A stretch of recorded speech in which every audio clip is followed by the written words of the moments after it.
Hi everyone, and welcome to part 2 of my video on kind of this deck overwhelm slash dealing with craving new decks. This video is particularly going to focus on the second part, so the craving of new decks, because I'm basically going to show you my wish list and kind of discuss and trying to convince myself that I don't need the decks.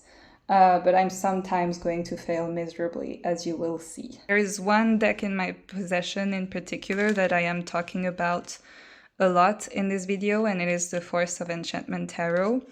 And it's a deck that really kind of made me want to look at my wish list one more time, because it is a deck that I have wanted for a really long time, that was on my wish list for many months until I decided to get it. And now it's a deck that I do not want anymore in my collection, that I kind of want to give away. And so basically, while going through my wish list, I'm a lot talking about this deck and trying to see if a similar thing would happen as this deck, where I wanted it, the imagery, I was really attracted to it and everything, but then working with it, it didn't work, and I'm trying to reflect on that and how it can evolve when you start practicing with a deck for a couple of months and things like that. So yeah, without further ado, let's just get into the video. So this is a wish list. It's not really in order, but it's kind of like I've just went through all the previous pages since I've started to be obsessed with tarot and put a list of the decks that I still remember, that could still cross my mind and kind of that I would want to buy. And I've put them here with also the decks that I've actually acquired out of this wish list. The first one on it is the Dreamgate Oracle by Danielle Noel. It's this kind of artwork. I think especially at the very beginning of a tarot and oracle collection, kind of the artwork of Danielle Noel is very, very attractive. So I remember also wanting it very, very early on. This one, or, one of the other ones. There are other ones in this wish list that we'll come to later. But yeah, I'm still tempted. I'm still tempted also because I like the concept of it. I've been trying to record my dreams better, to use my dreams, because that's where it's true that the unconscious kind of comes forth, and whenever I've managed to record my dreams, it's been a little funny how some things happening during my day kind of echoed what happened in my dreams. So yeah, I am tempted by this deck, but I don't see myself buying it anytime soon, and I do think I could wait until the deadline I put myself towards, to even wait until next year and see how I feel. But I don't want to cross it over, is kind of what I'm saying also. So then is the Oracle of Echoes by Anatorian. So this deck I think is out of print, but I had a visceral reaction of it when I saw the flip through. But yeah, it's definitely a deck that would be very deep. The keywords to me were very, very intense, and I honestly, if this deck were to become mass market or, to be easily accessible, I think I would get it, even if it would be tomorrow. Now, re-looking at the flip through, which I haven't looked in a while, I love Anatorian art, but all the other things that she has been publishing, even the one mass market, have not had such an effect on me as this deck. So it's not like I just want to replace this particular one by something else by her. I just really just want this particular one. So I really hope that at some point it will become available again.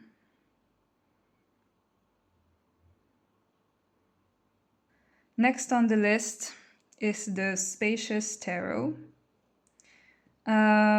I wanted this deck in February because I think it's a February deck. So I don't feel like right now I could actually cross it over.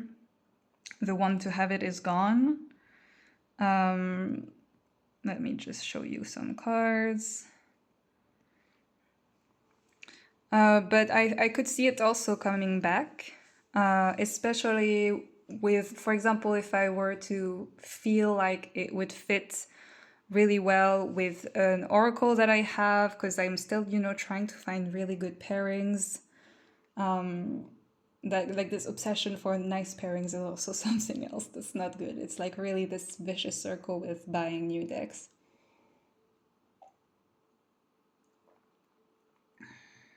But yeah, it's a great deck. It's smart. It's not following a Rider-Waite-Smith artwork, which is what I'm after nowadays. And now looking at the flip through again, I know why I wanted it, and I could see myself wanting it before, more for like the darkest time of the year rather than right now. So there's that. And also, I think right now it's not as easily accessible.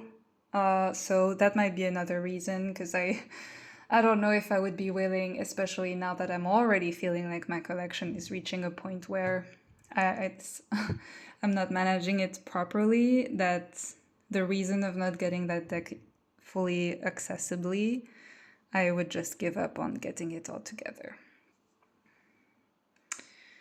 All right, but after that is a deck I will still show some cards, but that I will cross from this list. I have put it here again to show to you because I really wanted it for a hot minute. That was also during the winter. I had a strong first reaction of this deck because I think I've always was seeking a deck to be able to do what the Tiger Tarot is now doing for me. So a deck with which I can connect with the wild feminine. I wanted a deck like that for a really long time. I hadn't found it. But you are now getting the gist of where I'm going. The Tiger Tarot is my deck for that. And also, I think even before getting the Tiger Tarot, I knew I didn't want this deck anymore because the artwork is too similar between the different cards. Like, all the cards look great. I'm sure it's doing beautiful spreads, but they are too close to each other, and so not as easily, I think, intuitively to read. Of course, I might be completely wrong because it's a totally different thing when you get it in your hands. But for me, that's a good enough explanation to, be like, okay, I don't need this deck. Yeah, it's just too similar. I don't think I can fully get on board with it. I think especially with the minor arcana, if I remember. Let me put the minor arcana then, since it's like in order.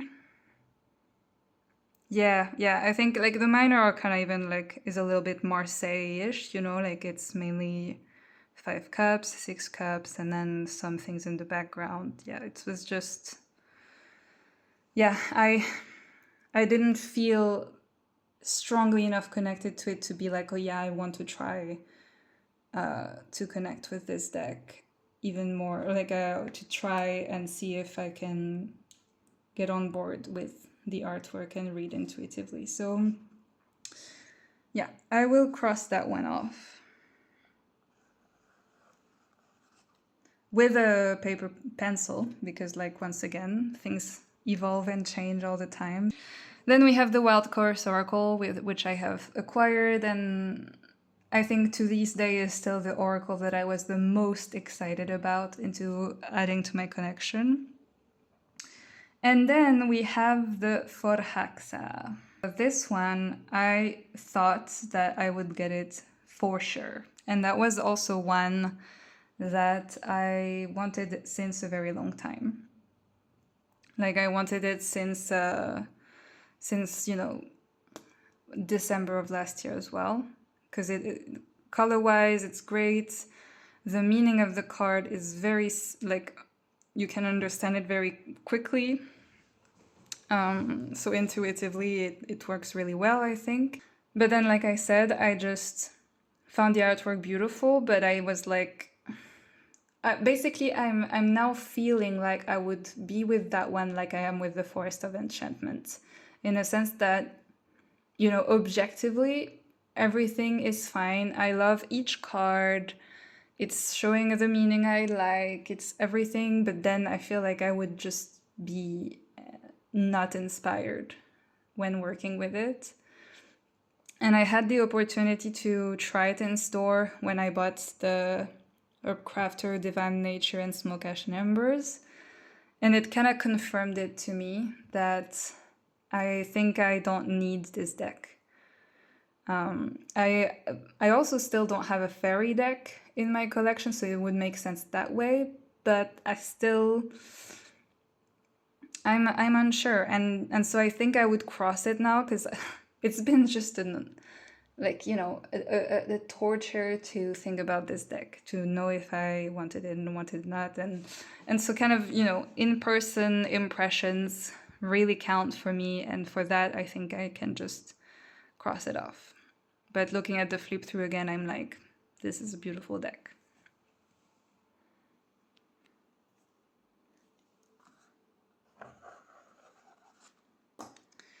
All right, so then we have the Smoke Ash and Embers, which, as you know, I have acquired.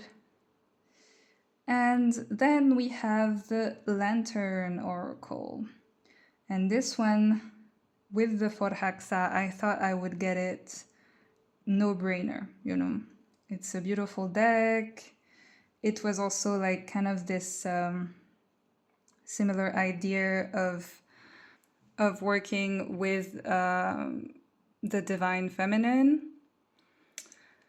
And then, I don't know, I felt all of a sudden, almost like from a day to the next, I was like, you know what, I don't need it. I was bothered by the fact that there was a keyword and a phrase. I think I prefer my oracles to only have one keyword. The only oracle I have that's like that, like the Lantern Oracle, is the Soul's Journey. And I usually just ignore the sentence at the bottom. So yeah, I like it. But I changed my mind, even though the artwork is beautiful. I think also because I've always been a bit bothered by the fact that it's all, I don't know, it's giving a certain vision of beauty, to be honest. Like, it's not so diverse to me in terms of portraying different bodies, different energies. It's a similar energy in each card, despite the fact that it's not supposed to be. Like, I don't know if that makes any sense. And looking at the flip through, I agree with my decision. Compared to the Foraxa, for example, where looking again at the flip through is like, the Lantern Oracle is a big like, yeah, no need. So I have just also bought it. So then there is the Wild and Sacred Feminine deck. So this one, I had crossed in a previous wish list in this journal, and now I've put it back to talk about because, it's like it has risen again as a deck that I could potentially want. And I also, the artwork, I was going on and off about it, about whether I would like it or not. And right now the artwork is also more interesting to me than it was at some point. I don't know, I like it more than in some other period. So I could see myself getting this deck, but not right now. Once again, whenever I feel like I could get a deck, it's like, not right now, not right now, not right now.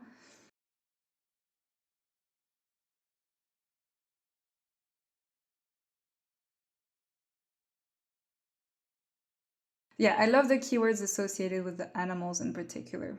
There's not only animals, there's also other things. If I just move a little bit forward.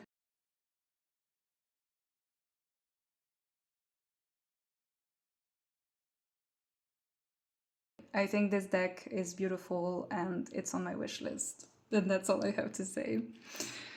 All right. So then we have the Botanica Tarot. And honestly, this is on the list because Jay Cuneo loves this deck. And she, every time I watch her talk about it, she's making me want to have this deck. And it is beautiful. And I'm sure that indeed at some point you can read intuitively with it.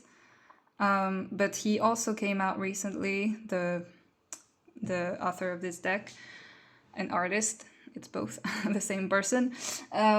He came out with a combination of the tarot with, 30 oracle cards within like this pink box instead of the golden one. And it was on Kickstarter. The people that pledged on Kickstarter got their deck. Since then, I think it might come back at some point. So for now, I'm just like patiently waiting for this version with the tarot and oracle together. So I think it's called Botanica Full Bloom. Is more easily accessible, maybe available in a European store for the dilemma to arise to whether I really, really want this deck or if it's just, a craving that can be avoided, let's say. I'm not going to cross this one over because I don't know. I still see it. I still see a potential connection with it, to be honest. All right. So then we have the Hush Tarot, which I have and I love. Once again, moment of truth. The Hush Tarot has ending up being a deck that I fully dedicate to love readings. It might sound weird, but that's how it ended up happening. It just gives, out of all my decks, the best messages for my love life. So this is that. And then after that, we have the Ritual Tarot. This one I wanted at some point because it was a beautifully made artistic collage deck. And then I discovered the Tiger Tarot and didn't need this deck anymore.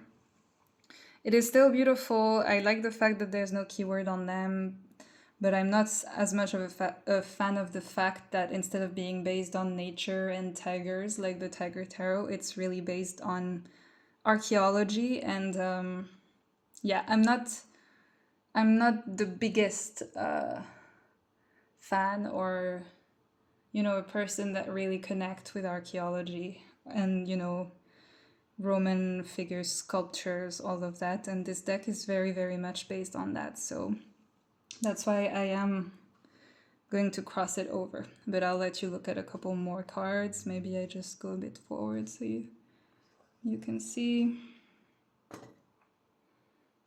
Okay, she's spending a lot of time on each card. That's not the point, but yeah.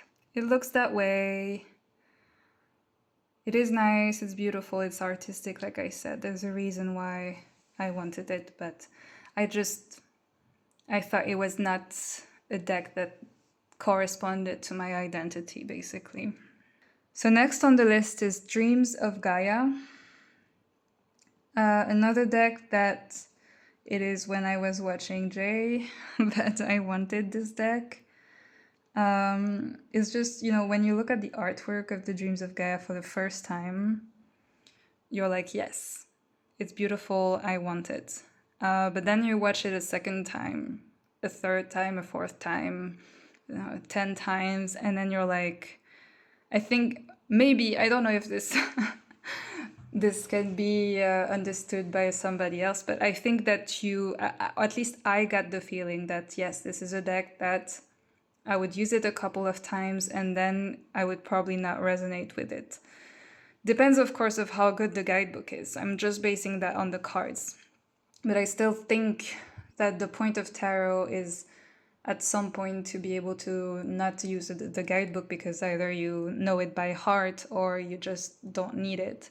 And I think with the Dreams of Gaia, the type of artwork would not go super far, is kind of my judgment. Next, we have the Pasta Tarot. And for those that do not know this deck, I think it's a brilliant, brilliant deck. I still think I could buy it as a gift to somebody that would mildly be interested in tarot and would do it for fun, because it's brilliant. And I had the opportunity to find it in a store as well, and the cardstock is interesting. It also, like, it feels like pasta, like dry pasta. So it's a very interesting in that sense. But yeah, it's all based on pasta and Italy in general, and that's what makes it so brilliant. And I not this summer, this previous summer, I spent my longest holiday in Italy, so it really resonated with me, and I really thought for a long time that I would get this deck.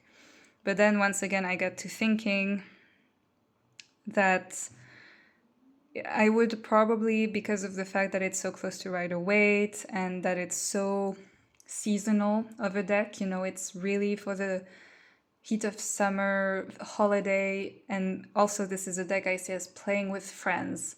Like I would acquire this deck only if I were to start fully reading for others and not just for myself. And then it makes sense. But for a serious personal practice, this would be for funsies once a year, you know? So for that reason, I decided against getting this deck. But it's great thinking, intelligent artwork, kind of mixing humor and actual like scenes that make sense. Honestly, looking at it, it makes me. I thought I would cross it over, and I just made the argument of why I'm gonna cross it over. But looking at the flip through, I don't think I can cross it over. Even though I met it. I saw it in the store and tried it in the store, and I knew I was not gonna get it ever. But I can't say no to something like that, I think. All right. Well, I won't cross it, but the next one on the list is the Healing Waters Oracle. And oh my god, this deck. It's like Foraxa again. I convince myself that I don't need it, that I don't want it, and then I look at a flip through or I think about the artwork and the concept of it and I want it.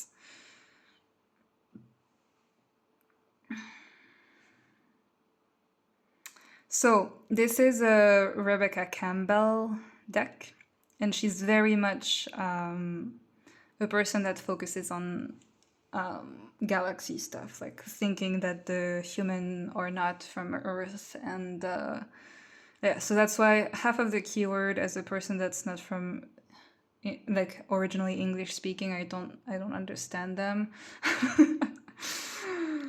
So that's one thing. And yeah, it's very highly spiritual, like cosmic. That's the term that she's using. But I love the artwork, so I was thinking at some point I would get it, and you know, like I said, for the Sacred and Divine Feminine deck, that I would just remove the keywords and make my own, you know, get inspired by the cards. But I'm still unsure, because I'm still unsure about the artwork itself. It's the same as with the Danielle Noel, because it's a type of artwork, a little bit like the Lantern Oracle, that you see it and you're like, oh yes, that is pretty. But is it something that creates an emotion that you can connect with on a deeper level, is kind of my question. And the thing that keeps it on this wish list and keeps me from crossing it is the theme. Because I am dreaming about a perfect, for me, ocean water deck, both in terms of Oracle and Tarot. And that's why this is here, and that's why I also have later on the Ocean Dreams Oracle, and I'm unable to cross either of them.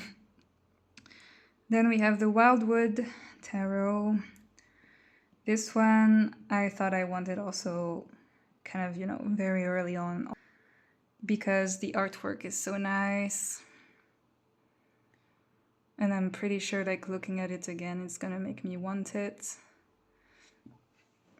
So I have an obsession with forest decks. That's why I got Forest of Enchantment. I basically bought Forest of Enchantment in replacement of this one because I felt like it was in the end more what I wanted compared to this, which has keywords on the minor arcana and also maybe is less smart in the choice of depiction for the cards compared to the Forest of Enchantment, you know, like, again, kind of just objectively looking at the cards, being like, okay, which one gives me the most information? And that's why the Forest of Enchantment Tarot is very easy to read. You get a lot of, like, it's kind of telling a story in each card. So it's very easy to read, but somehow I can't connect with it on an emotional level.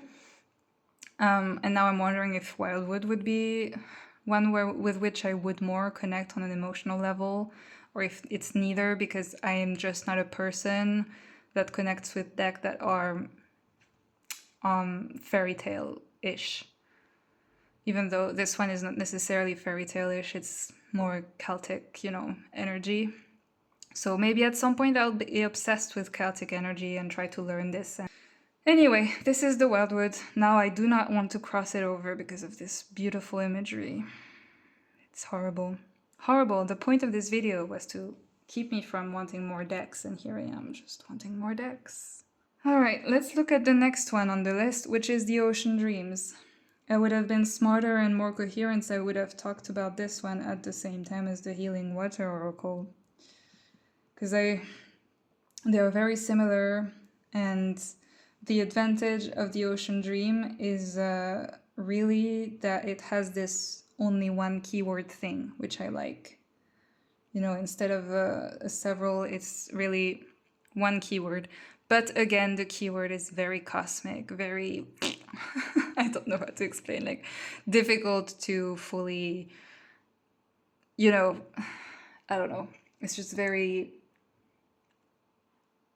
high level of spirituality thing, cosmic, out otherworldly.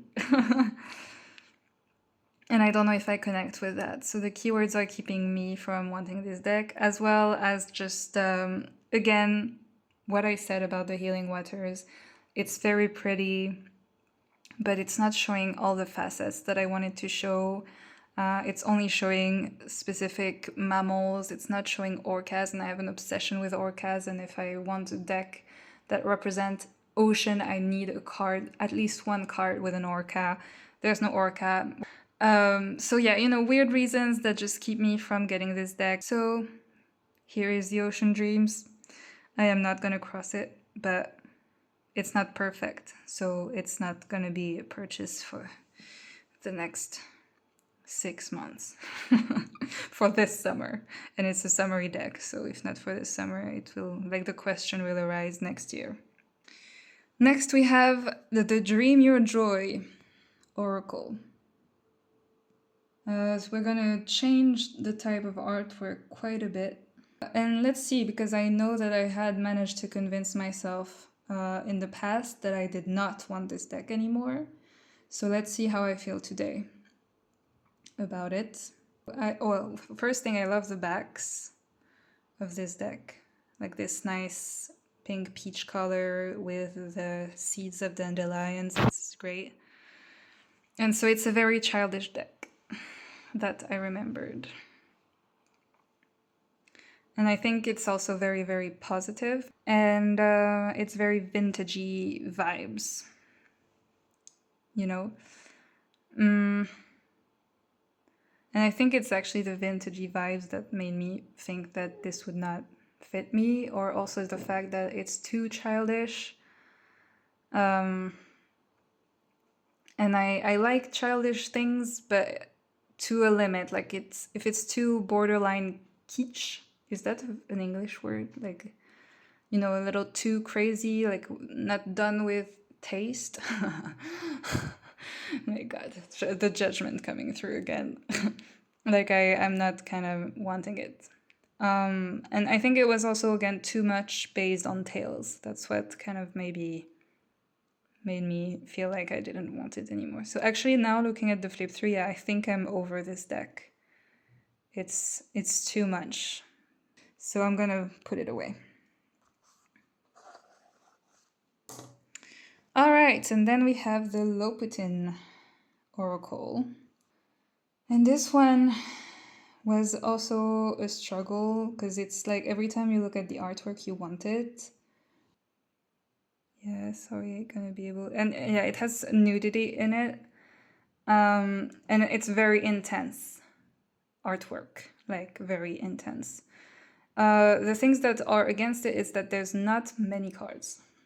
And also, I remember like some people like reading some of the guidebook entries compared to the artwork, and for me there was a bit of a discrepancy.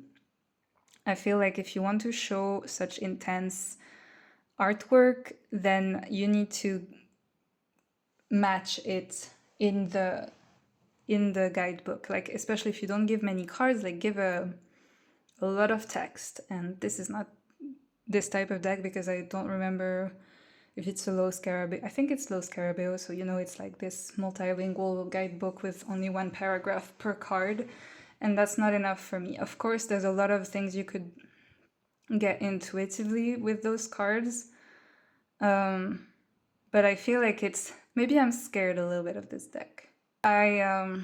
Wolf is not, for now, my spirit animal. Despite reading Women Who Run with the Wolves, I prefer tigers, as you know. And no, it's just I've had this horror story told to me about more like feral wolves and dogs, and I struggle with sometimes the cruelty of nature, and I'm not sure I'm ready to face it and to fully work with that energy right now. But yeah, I'll leave it here because it's difficult to remove. Next we have the Witch Sister. So this one I can tell you I have managed to try it in store, and the quality of it is horrible. It would be better quality in terms of the cardstock. I would have probably wanted it and I would have probably bought it, but it was the contrary feeling where trying it in store make me want to not have this deck. So yeah, I'm just gonna cross it over because I really remember how it felt. So I'm crossing it over. Then we have the Force of Enchantment Tarot, which, as you know, I have acquired and I do not want anymore. So there's that. So let's move to the next one, which is the Cozy Witch Tarot. This one is a little bit, I think, of a standout of this list. Like it's different than the other ones. But yeah, so it looks like this. So artwork-wise different from what and theme-wise different from what I wanted. But I liked the idea behind it, the theme of like having this cozy deck. And I feel like looking at it I'm gonna want it again, even though I had managed to tell myself I didn't need it, because I'm also wondering about how long can a relationship with this deck last. Like at some point you also want something else than just coziness, you know? So how many times a year would I use this deck, knowing that I like to use my decks extensively? So it's here, and I like to look at it online here and there, but maybe I would probably not get it. I'll just move on a little bit so you can see more. The Minor Arcana as well. It's also very, very based on Rider-Waite-Smith, maybe a little too much to my taste. So the next deck on the list is Tarot of the Huntress. This one is definitely because of Jay Cuneo. She is in love with this deck and she very much transmitted her love. I think the very first video I've seen of Jay was of her talking of this deck, and then I dreamed of this deck, and then I wanted this deck, and then I realized it was actually impossible to get it in Europe because she doesn't sell it in Europe, the person that makes this deck. So it's on my wish list, but it will probably never happen because I don't really think that the author intend on ever allowing shipping to the EU. And that is life. That's how it is. And there's a lot of art found deck out there, and I think I'll be satisfied with other decks that I'm going to talk about later.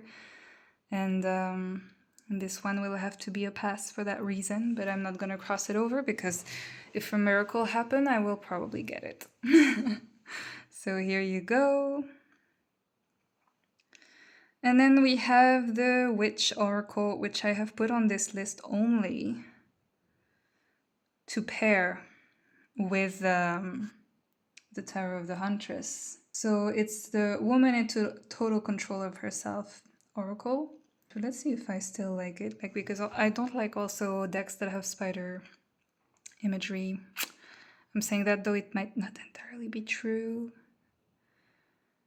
But yeah, no, I think I don't want it. Now that I've got the divine nature, this is too close to the divine nature. It would be kind of the equivalent, but for more of the other type of season. And I don't like that you got very similar decks for this different seasons, because you can just use the same deck for all seasons. So I'm gonna cross it.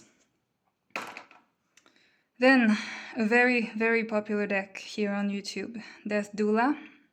Everybody that purchases it want it. So, or everybody that purchases it ends up talking about it and end up loving it. And for me, this comes with a condition as well. I want this deck, but to work with a specific deck.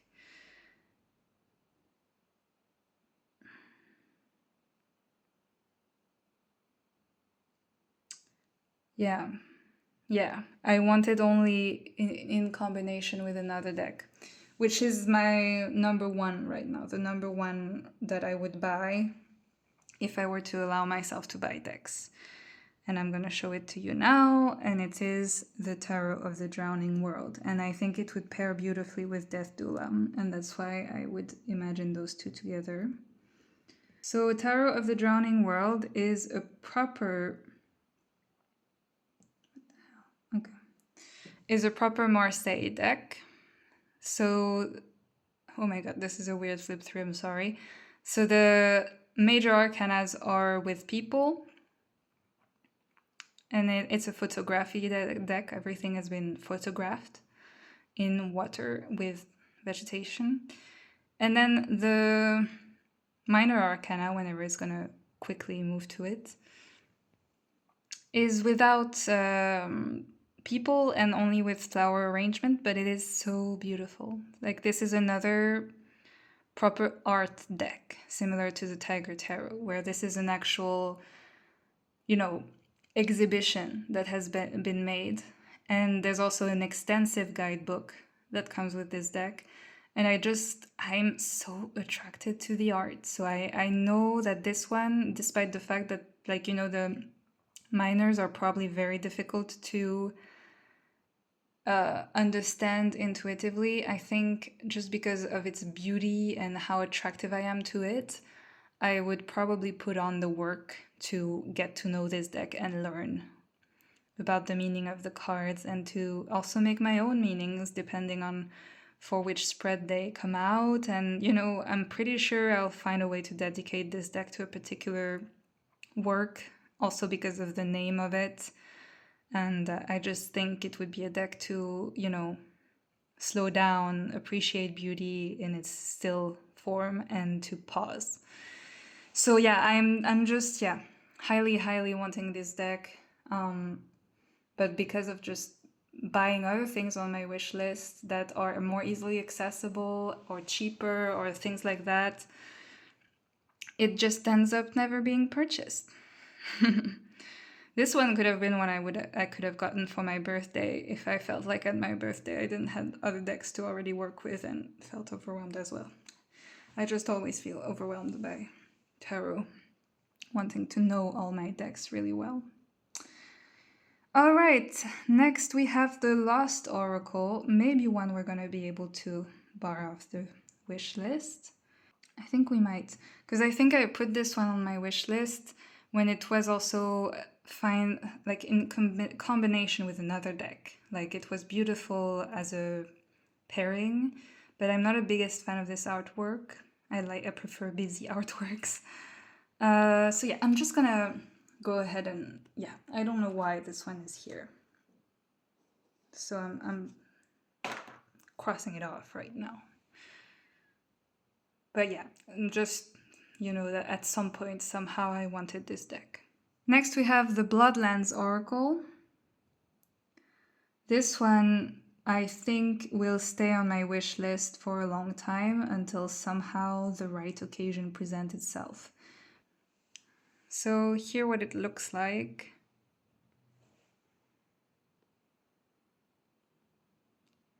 So it's basically a black and white deck representing a specific landscape place, and it has also elemental association. But it's really the black and white aspect with the fact that it still represents a kind of landscape that you are able to see around you usually when you go on in nature. That kind of interests me. Because, like, for example, exactly this kind of thing I see in the forest sometimes. And then it makes me think of this deck. And I'm just like, I would be able to use this deck in a very practical way. And that interests me. And it's beautiful. So yeah, this one I'm really interested in. So then we have the Divine Nature Oracle, which was on my wish list and which I just show you that I got. So the next one on the list is the Raven's Wand Oracle. And this one is interesting. I think it's a little bit like the Forest of Enchantment. Every time I look at the flip through, I feel like I want this deck, but then I'm not specifically thinking about it in my free time. You know, like not like the Bloodlands or the Terror of the Drowning World, which are roaming around in there during the day when I'm doing something else. This one, it's only when I'm actively being like, oh, which deck do I want to purchase, that I am thinking of this one. Thanks to the Forest of Enchantment, maybe that's what's the role of the Forest of Enchantment Tarot, that I just will probably not get along with this deck once it will be in my hands. But for people that like love fairy tale type of decks, you should really look into this one. Even though I am absolutely not here to try to make you purchase more decks, as you can tell. This is not the point. The point is to discuss my wish list. And to just, you know, gush without buying, you know, like window shopping. So after that, we got a series of 3 decks here that I was thinking of using together. One is the Oracle of the Hecatean Path. I had a moment in early spring where I had a strong feeling that I would end up working with Hecate. But then it was so fast that it just didn't happen. Like that feeling just went away. And it's just like, again, if I decide to have such an extensive collection that I have a deck specific for every single thing that happened in my life, I will have a much bigger collection. But for now, I just didn't have the decks. And if I wanted to work with Hecate, it meant buying decks. And I was not in a moment where I could buy a deck, like in the mental meaning of this sentence. So like I just did not want to. So it just, and when I was ready to buy a deck, like this being the priority was not the case anymore, because Hecate, I had veered off to other interests. So it just didn't happen. But I'm kind of still, and I think the other argument is that this one is mass market. I think it's pretty easy to find, but the other 2 tarots I'm going to present are from Etsy and are not from European Etsy. So it would have been really expensive. And so, yeah, this kind of stopped me. And Also, they are very specific, maybe far from my usual style, and I just don't know as well if like that would have been something. Like for example, right now, this is not the energy I'm in at all. So I'm not interested in this deck at all, but I remember how deeply it was touching me at the time of which I wanted it. So I am not gonna like remove it or anything. But honestly though, yeah, I don't want it right now. So I'm gonna cross it. And if somehow I remember that I wanted it later on, but I'm not interested in it right now. It's too much like this Greek mythology thing that I don't know if it's just me not wanting to do like everybody else, but it's too on the nose. It's too specific for me compared to what I'm now currently loving to work with, which is something that you can feel both inside and out and is more on an energetical level rather than like a very specific like female figure that you imagine in your head and then that you start worshipping. Like that's not what I'm after. But I am curious to look again at the next two decks that I have on this list, starting with the Lost Hollow Tarot, which I think had a color theme that I was really interested in. So this is what it looks like. It's all red, black, and white. There are a couple decks that are like that, but somehow this one, it looked so cool. And I was attracted to the artwork. And I think that's still the case. And I think I could see myself still being interested in that deck as being my angry deck. Like Angry Claire. My name is Claire, by the way.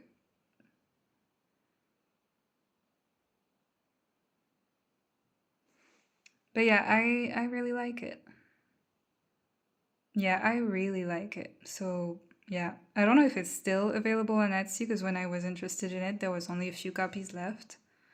But you know, if it's an active shop that just reprints it quite quickly, might still be out there. But yeah, very interested in that one. I could see it combined with the Bloodlands Oracle, for example. Or the Loputin, even though they're not the same colors. It's giving this feel of intensity, you know? So Arcana Mortis is next. And this one is like maybe a little too Rider-Waite-Smith and very simple. But I still think that I could be interested in it because it was done with taste again. Like it was giving lots of thinking has been put in it type of energy. So this is what this one looks like. So again, not normally my style. But I like the concept of it, which is like in each card you have to, you know, kind of YOLO type of energy. But I don't know, might really not be enough my style, like a little bit too, you know, gothic. Yeah, no, like now I know that it's the Hollow Tarot, like, because they both embrace the kind of same energy. I was thinking of combining those two, but one person has to be reasonable here and there, and I don't know, let's see what the minor arcanas look like. Yeah, it's a Rider-Waite-Smith deck, but with this type of artwork and with an element of a red skeleton in it. That's all it is. And so for this reason, I'm gonna remove it because no more clones of Rider-Waite-Smith, no matter how smart and how beautiful they look like. Then there's the Folkloric Forest Tarot. And this might be the second deck on the list that I really, really, really want after the Tarot of the Drowning World. This one is quite recent. This is what the artwork look like. So it's kind of like, for me, this would be the replacement for the Forest of Enchantment. Kind of having this this forest energy, but fully actually representing nature as the divine and not some kind of mystical creature leaning towards being a children's book type of thing, which is, I think, what I ended up not getting on board with in the Forest of Enchantment Tarot. But yeah, that's what it looks like. And I think I would get it before my, my deadline of going cold turkey on buying decks. If she was coming, so the artist, if she was coming with this deck and the Folkloric Waters Tarot, which is also on this wish list, as a set, easily available to me, like, I would buy this set tomorrow. Because I want this one. I know I want it because I want to work with forest energy more. And in the way that feels correct to me, which in this deck it does. Yeah, so I am on her Instagram account of the author now, for whom I can't remember the name of, and that's bad. Lennox Rees, yes, Lennox Rees. So she's the one that came up with the Folkloric Forest Tarot. And she is working currently on, like I said, the Folkloric Waters Tarot. Yeah, so it's not available yet, but she, I think, has almost all of the cards, and it's, I think, might be my dream water tarot. So I'm really, really interested in this deck. I would be excited to, of course, see a flip through. But as you can see, it seems like she might be able to sell them as a set, and that would be my dream. And now on the list, we have only 2 decks. In between, there's just the Tiger Tarot, which I have acquired, the Ukiyo Romance Tarot, which I have acquired, and the Portraits of a Woman Oracle, which I have acquired. But we still have to look at the Divine Codes Oracle, and I'm curious about looking at it again, because my idea was to combine it with the Tiger Tarot. Okay, it has an Orca card, so that's a good sign. I love the color of the the edging. Issue is, so it's a beautiful deck. I think I would like it, but I do not think it would work with Tiger Tarot.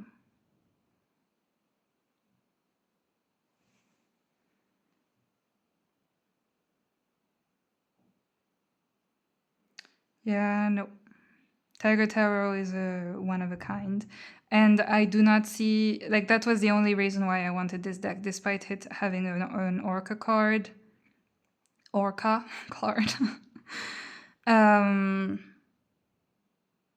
don't know. I don't know. It is beautiful. But I don't work with oracles alone anymore. I know it because I said I was going to use Mon Compagnon Spirituel this month, and I didn't really, because I don't work with them alone. I'm just going to show a couple more cards from the beginning.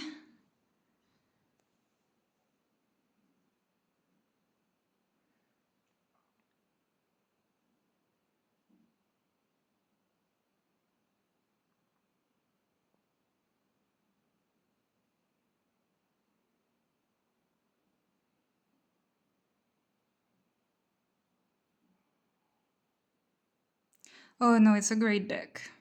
I can't remove it. I love this card. Okay, I wanted to. It's become number 3 just looking quickly at some of the cards. And also at the messages of them.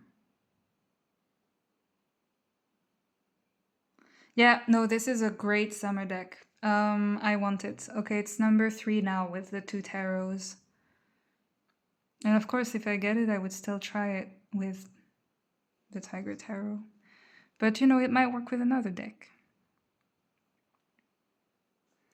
Okay, so this is that. It's absolutely not helpful to do this, but let's look at the last one and hope that it's the contrary and that I can cross it off the list. So it is the Oracle of Curious Hazard. This is not exactly that, but anyway. So this is what the artwork looked like. And yeah, I still like it. And also the French oracles, they're always so deep. Like they have like keywords that are like harsh. Yeah, no, I still want it. It's still, there's a reason why it's there. Because it's really beautiful. And it has like the energies that I like, you know, like kind of animal spirit and kind of nice artwork. So yeah, we have gone through my entire wish list, and this has not been helpful in the way it was supposed to be, because the point was to not want more decks, and this kind of had made me want more decks. Let's be very honest here.